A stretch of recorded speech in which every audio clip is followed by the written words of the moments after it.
Here is everything. Deep in the mist-covered mountains, where the wind blew like a whisper of ancient secrets, lived an old monk named Haku. He had no disciples, no temple, no possessions. His wooden cabin leaned with age, and the roof stubbornly let the rain in. Yet Haku never complained.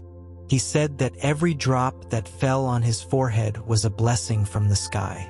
One day, a young seeker named Ren climbed the mountain, tired and anxious. He had visited temples, read sutras, fasted, and meditated in caves, but still felt an emptiness gnawing inside him. He had heard of Haku, the monk who did not teach, and decided to visit him. When he arrived, he found him sitting in front of his hut, staring at a rock. Confused, Ren asked, "Master Haku, I have traveled so far to find the truth. Can you show me the way?" The old man did not answer. He just patted the ground beside him, inviting the young man to sit.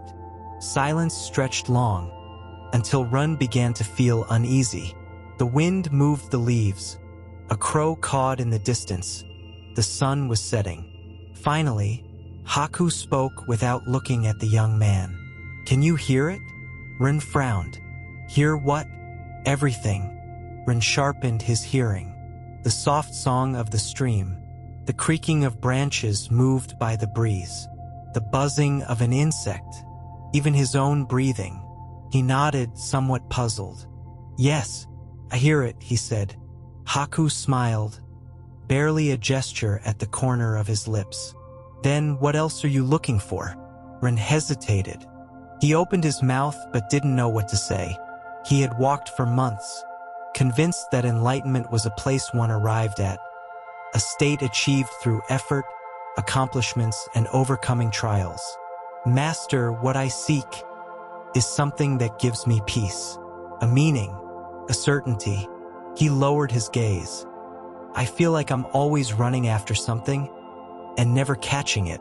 The old monk slowly stood up, his body bent by time, and walked a few steps toward a small tree.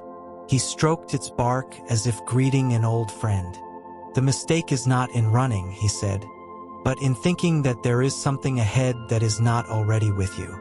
Then he turned to Ren, and with calm eyes added, "Here is everything, young man. Here in this moment. Not before, not after."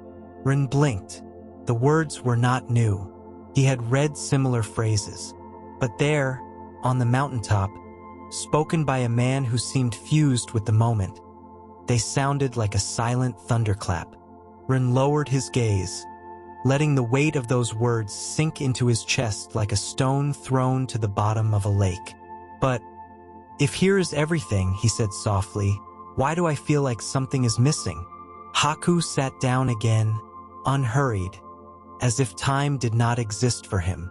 "Because you are never fully here," he replied. "You are in what was or in what you believe should be. Your body is sitting in front of me, but your mind is running after a mirage." The young man closed his eyes. A cool breeze brushed his face. For a moment, he didn't think about his journey, his search, or his emptiness. Only about the caress of the wind, the distant song of a cricket, the faint scent of moss. And then he felt something, a pause, a relief, as if the world stopped pushing him for a moment. He opened his eyes and looked at the monk. Haku was also looking at him, silently, as if nothing more needed to be said. "What if I forget again?" Ren asked. Haku laughed, a dry and soft laugh. "You will forget, and then you will remember, and then you will forget again. That's how the mind works. But the present moment will always be here waiting for you." That night, Ren stayed to sleep beside Haku's cabin.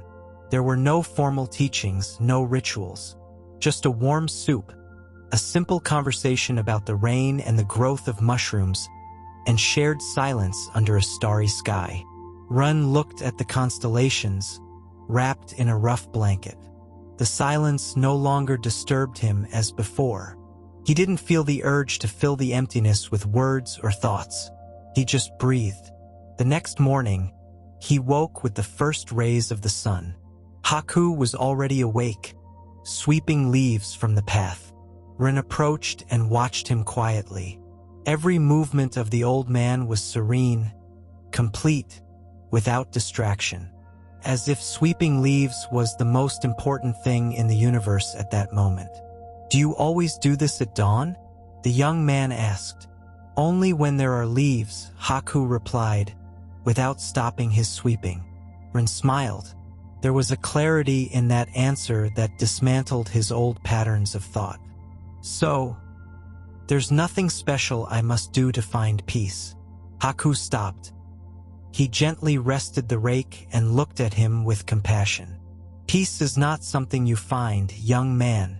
It is something you remember. When you are fully here, it recognizes you and embraces you." Ren spent several days with Haku, unaware of the passing time. Each day was simple. They gathered water from the stream, cooked rice, watched the clouds drift. There were no plans, no goals, no hidden teachings. Yet, something inside him began to change. One afternoon, while collecting dry branches, Ren stopped and looked out over the valley. The mountains in the distance seemed to float among the mist. He felt a pang of nostalgia. "Master, don't you wish to go teach the world? So many suffer, so many seek." Haku bent down with difficulty to pick up a fallen branch. Then he stood and looked at the young man with calm eyes. "And do you think the world is down there and not here?" Ren fell silent. "If one cannot see the hole in this dry leaf," Haku said, lifting the branch, "one will not see it in a temple full of disciples either." "So, the place doesn't matter?" Haku gently shook his head. "It's not the place, Ren. It's the presence. If you are truly here, the entire universe is with you. But if you are divided, not even the holiest temple can give you what you already possess." The young man nodded slowly. For the first time, he understood that his quest had not been forward, but inward. At dusk, Ren sat in front of the fire. The flames danced, casting shadows over Haku's wrinkled face. The silence between them was no longer uncomfortable. It was an invisible bridge that connected them beyond words. "When I was down in the city," Ren suddenly said, "everything seemed urgent. Life was a race. Here, it's as if everything breathes slower." Haku nodded gently. "Life doesn't rush, Ren. Only our minds do. Bamboo doesn't hurry to grow. The moon doesn't rush its cycle. Only humans forget they are already home." The young man looked at him, eyes shining from the firelight. "So, there's nothing to reach for? Does the sky need to go anywhere to be the sky?" Ren lowered his gaze, thoughtful. "I've spent so much time running from the now, searching for something better, something more, and all this time what I was looking for was waiting here." Haku smiled tenderly. "The present doesn't take offense when you ignore it. It just waits, like an old friend, ready to embrace you when you look again." Ren closed his eyes and breathed deeply. For the first time in his life, he didn't feel rushed to go anywhere. The days passed without name or number.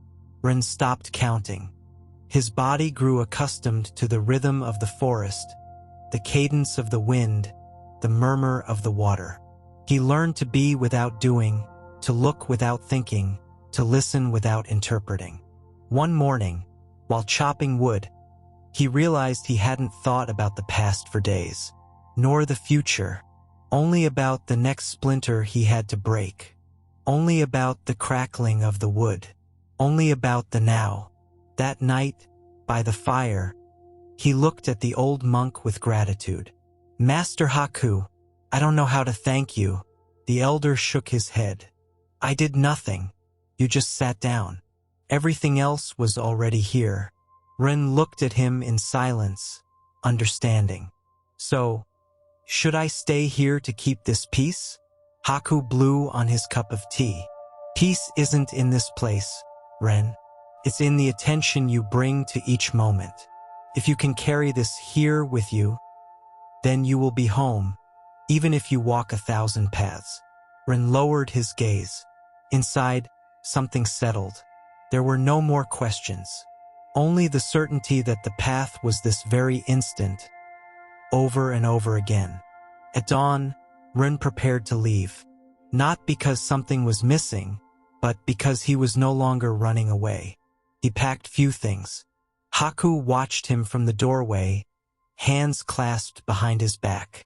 "Will I lose this clarity again, Master?" the young man asked. "Probably yes," Haku replied. "But now you know how to return." Ren nodded, with a calmness unknown to his former self. He bowed his head in respect. Haku responded with a slight bow. "Remember," the old monk said, "the moment before you is not a bridge to another more important one. It is not a means, it is the end. Here is everything." Ren looked one last time at the landscape. The simple cabin, the trees, the breeze playing among the leaves. He felt gratitude but no attachment, because he finally understood that all of it was not just out there. It was within.